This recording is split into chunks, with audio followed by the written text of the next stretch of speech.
It's wild how that first drink can make everything feel easier, and then somehow a few drinks later you're saying things you don't mean, you're clumsy, or you can't remember parts of last night.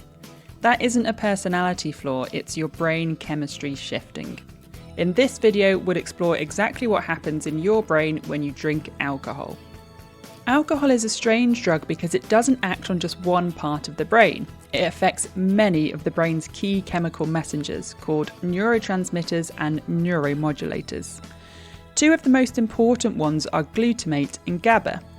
Glutamate is your brain's on switch. It excites your neurons, keeps you alert, and helps you think, learn, and lay down new memories. GABA is the opposite. It's your brain's off switch, calming things down, quietening activity, and helping you to relax or sleep. In a healthy brain, glutamate and GABA are in constant balance, like a seesaw, regulating everything from your thinking speed to your ability to stay awake and alive.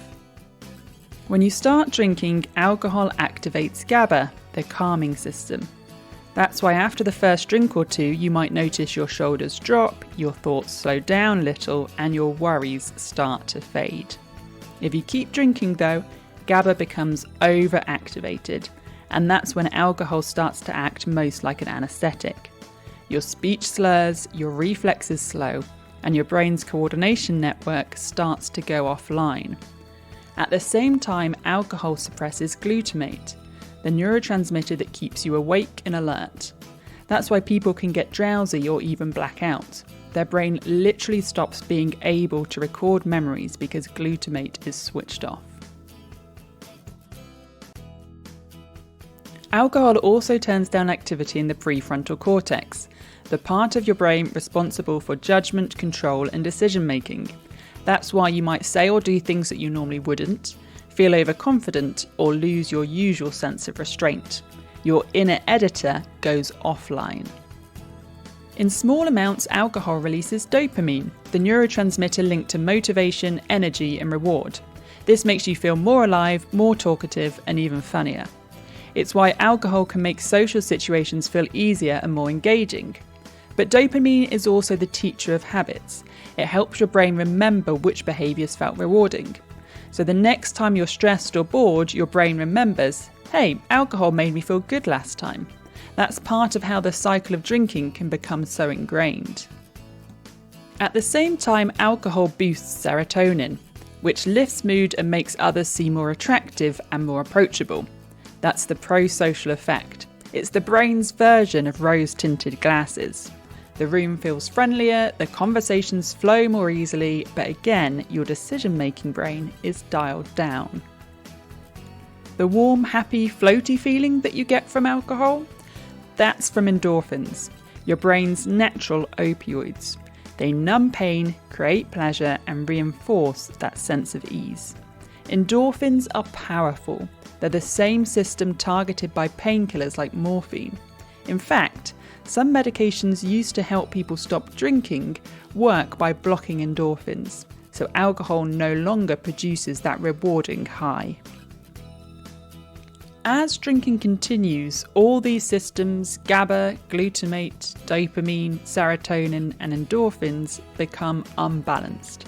The brain's efficiency drops, thinking slows, and coordination falters.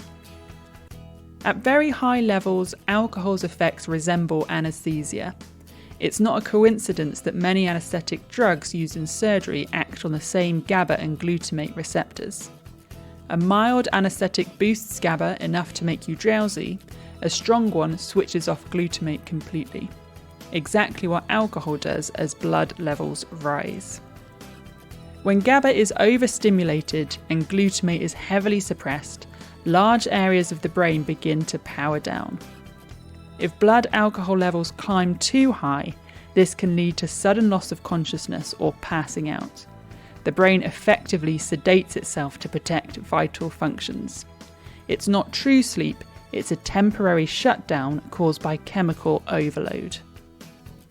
When alcohol reaches a certain blood level, glutamate is blocked and GABA floods the brain. You're awake and moving, but the memory circuits stop recording. That's what causes blackouts. There's simply no data being written to storage. The next day, there's nothing to remember because the brain never saved the file in the first place. So in summary, alcohol has no single effect. It's more like a chemical storm that temporarily rewires the brain's chemistry. It turns up GABA, turns down glutamate, releases dopamine and serotonin, and floods your brain with endorphins. And in doing so, it can make you feel relaxed, social, energized, and even euphoric. But as levels rise, the same chemistry leads to confusion, poor judgment, loss of coordination, memory blackouts, and eventually sedation. In the next video, we'll explore why for some people alcohol can actually make you feel more energized and awake despite it being a sedative. So next time you drink, remember alcohol doesn't just change how you feel, it changes how your brain functions. For a short while, it rewires every system that makes you you. If you enjoyed this video, then please like and subscribe to Mind Altered. You've got this.